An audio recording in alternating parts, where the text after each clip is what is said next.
The year 2000. 3 employees of Blizzard Entertainment would decide to announce their departure to start their own project. Those 3 employees were Mike O'Brien, Jeff Strain, and Patrick Wyatt. They would go on to form their own video game company named Triforge, which would later become what we now know as Arenanet.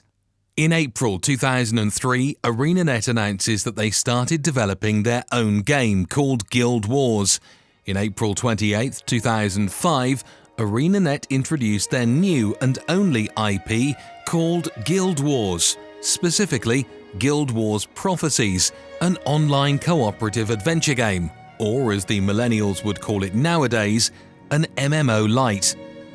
Guild Wars was unique in the fact that it was a buy once, play forever kind of game, unlike most MMOs in that era that were subscription-based games. The game had nice graphics for its time, pretty good character customization options, and it let you choose between 6 classes or professions as the game calls them, which are Warrior, Monk, Elementalist, Ranger, Necromancer, and Mesmer. While Guild Wars wasn't as popular as World of Warcraft, it did pretty well for itself, which is why Arenanet continued releasing campaigns and updates for it. Prophecies was the name for the base game of Guild War. A year after the release of the core game, Arenanet would go on to release a new campaign called Factions. The campaigns in Guild Wars were DLCs of sorts. Each campaign in Guild Wars is like its own game, instead of additions to the game itself with its own self-contained main story and continent. With each campaign you start from level 1, then you level up doing quests and story missions all the way to the max level of 20. Those were the only 2 options to level up. While leveling wasn't the main focus of the game, it took ages to level up. Getting to level 10, for example, took at least 10 hours give or take. That made sense though, because the max level was so low. The game also had an interesting unique class combination system, which would allow you to combine 2 classes into one, which opens many opportunities for class dynamism and builds, which would later inspire many MMOs to implement this system, like Runes of Magic, Arcade, and even Final Fantasy XIV. Arenanet released 2 new campaigns, which are Factions and Nightfall. Factions had 2 new exclusive professions, the Ritualist and the Assassin, while Nightfall had the Paragon and the Dervish. While the game had traditional questing, it didn't follow the same formula that MMOs followed at the time. You barely had any Kill 10 Boars quests or even fetch quests. While Guild Wars was successful on its own, the game had many issues, like the fact that you could only see players in cities. Other than your party, you couldn't see anyone in the open world, which ruined the immersion for many players. Couple that with the fact that the game strayed from many MMO elements, such as the fact that you can do group content all by your own using the henchman system, which would allow you to do PvE content with the help of NPCs that fight by your side. In August 31, 2007, Guild Wars released its first and final expansion, Eye of the North. After that expansion, Arenanet started working on the 4th Guild Wars campaign, which was labelled as Utopia, which was planned to make the game world more persistent and add many MMO features. However, due to the game's limits, the developers knew it couldn't handle their expectations, which is why they started shifting their focus into making a new game built on the foundations of the first one. A sequel set in the same setting called Guild Wars 2. Guild Wars 2 development started in 2006, however they only started taking it seriously in late 2007 when it was announced within the release of the final expansion of Guild Wars 1. That's when they announced the beta testing phase of Guild Wars 2 that was planned to begin sometime in 2008. Guild Wars 2 was announced with many features that would align it with traditional MMORPGs, such as multiple races, a persistent world that is not divided to instances or merely tied to a story or a mission. You can also see players roaming the world doing their stuff, which makes the game world feel so alive. The game also had a level cap of 80, which would never change. A pretty good upgrade from the prequel's level 20, but the game has been described by Arenanet as having non-traditional MMO aspects as well, such as dynamic events, the fact that there is no gear treadmill whatsoever, the absence of the holy trinity of tank healer DPS, and the introduction of the world versus world mode. Developers stated that a game shouldn't force you to spend hours preparing to have fun rather than just having fun. While Guild Wars 2 was very different than Guild Wars 1, it retained much of Arenanet's core philosophies such as no subscription fee and the importance of players' skill over gear progression, which is why Guild Wars 2 uses horizontal progression system instead of a vertical one. While the beta was planned for 2008, Arenanet changed their plans and delayed the beta, stating on their website, "Although we publicly alpha and beta tested the original Guild Wars while it was still in early development, with Guild Wars 2 we will commence beta testing closer to the game's release. With that in mind, we will not start beta testing in 2008 as we had originally planned. Guild Wars 2 is a very large and ambitious game, and Guild Wars players rightfully have very high expectations of its quality. We want players to be absolutely blown away by the game the first time they experience it." And so, with that statement, Arenanet went silent. That is, 3 years later on 2011, Arenanet breaks silence and announced the closed beta testing for the game, which will start on Q4 2011, precisely on the 16th of December 2011. Players had high expectations for the game. After all, it was labelled the game that every MMO fan waited for so long, the game that would reshape the MMO genre as a whole, and finally the promised WoW killer. And expectations were immense. The MMO community had been buzzing about the potential of Guild Wars 2, with fan sites, forums, and social media platforms erupting in excitement and speculation. As the closed beta launch neared, streams and YouTube channels dedicated to Guild Wars started popping up, eager to share every tidbit of information and gameplay footage they could get their hands on. Closed beta invites were treated like golden tickets. Those who managed to play shared their experiences, further increasing the hype. Guild Wars 2's closed beta showed off its dynamic event system, where in-game events would change depending on the decisions and actions of players. For example, if a player didn't help a village fend off attacking the bandits might take over the village, leading to a different series of events. This kind of dynamic content was never made before at the time and set Guild Wars 2 apart from other MMOs and made it unique and different. The game also had a whopping 8 unique professions which were so distinct from each other. Also, with the fact there is no holy trinity, every profession could do every role. The game also introduced a revolutionary combat system, aiming for more active and engaging battles. No more tab targeting point-and-click systems. The game's combat was about dodging, positioning, and timing. This system was particularly highlighted in the game's World vs. World mode, where entire servers would clash in massive battles, fighting for dominance in huge maps designed for siege warfare. However, it wasn't just the gameplay mechanics that got people excited. The graphics, the visuals, the art and the music of Guild Wars 2 were nothing short of breathtaking. The game's graphics were one of the best at the time. The environments were rich and diverse, from snowy mountain peaks to dense jungles, all rendered in beautiful detail. As the beta testing progressed into 2012, Arenanet continued to refine and polish the game, taking feedback from players seriously, something modern MMO developers sadly doesn't excel at. The community felt a strong connection to the developers, with regular Ask Me Anything threads on Reddit from developers and designers of the game, developer diaries, and behind-the-scenes looks at the game's development. Finally, the long wait came to an end. After a series of beta tests, on August 28, 2012, Guild Wars 2 was finally released to the public.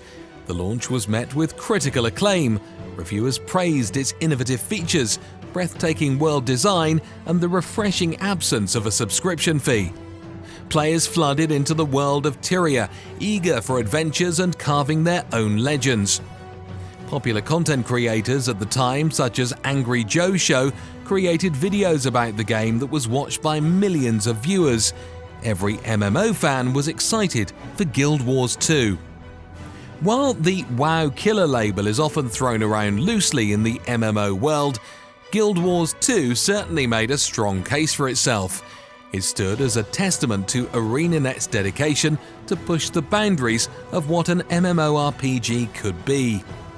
While World of Warcraft continued its reign as the undisputed king of MMORPGs, Guild Wars 2 stood as arguably the second most popular MMO, amassing a large dedicated player base. Instead of trying to directly challenge WoW, Arenanet focused on differentiating their game, offering features and mechanics that set it apart and focused on improving it. In the years following its launch, Arenanet continued to bump out content for Guild Wars 2 with a series of major story updates. The first story update introduced the Living World. The Living World content are a series of story and content releases that serve as the ongoing storyline between expansion releases, detailing the effects of the previous expansion and leading into the next. Episodic releases of Living World are grouped into seasons. Each episode brings new story missions and other features, including playable zones, masteries, equipment, achievements, and even mounts, such as the Skyscale mount, which was introduced in a later expansion, for example. On March 14, 2014, the game's capital city and main player hub, Lion's Arch, was attacked and destroyed by the evil Scarlet Briar, who would aspire to awaken the Elder Dragon Mordramoth. Players got to participate in these events in the battle for Lion's Arch living story content. The city was later rebuilt with more features and it was made to be more streamlined. However, players were divided whether that was a good idea or not, saying that simply Old Iron's Arch reminded them of Lion's Arch of the first game, and it felt way more unique than the new one, while others said that the new one visually looked better and was easier to navigate through.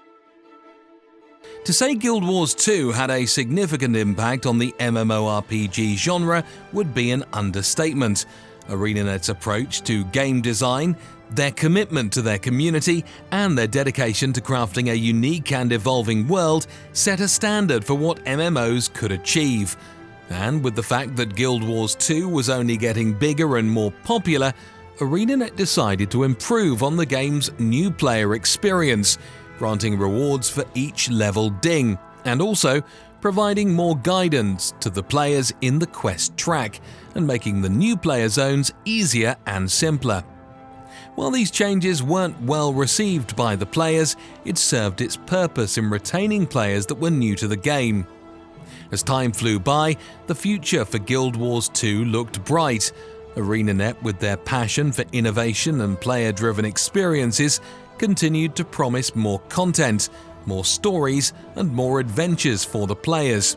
The journey from those 3 Blizzard employees setting out on their own in 2000 to the behemoth that is Guild Wars 2 became nothing short of inspirational, showcasing the heights a dedicated team with a clear vision can achieve in the gaming world. On October 23, 2015, Arenanet announced Guild Wars 2's first expansion, called Heart of Thorns. The first expansion introduced new territories to explore, called the Maguma Jungles. With its own story, dynamic events, and heart quests, the expansion also introduced new features, such as gliding, which was essential to navigate the open-world maps with the absence of mounts. It also introduced the mastery system for post-level cap progression, and the much anticipated elite specializations for each profession, allowing players to expand their professions, unlocking more abilities and providing the ability to further customize their playstyle and the overall class builds, and finally build a new unique profession called the Revenant. The Revenant is a unique class unseen before in any MMO.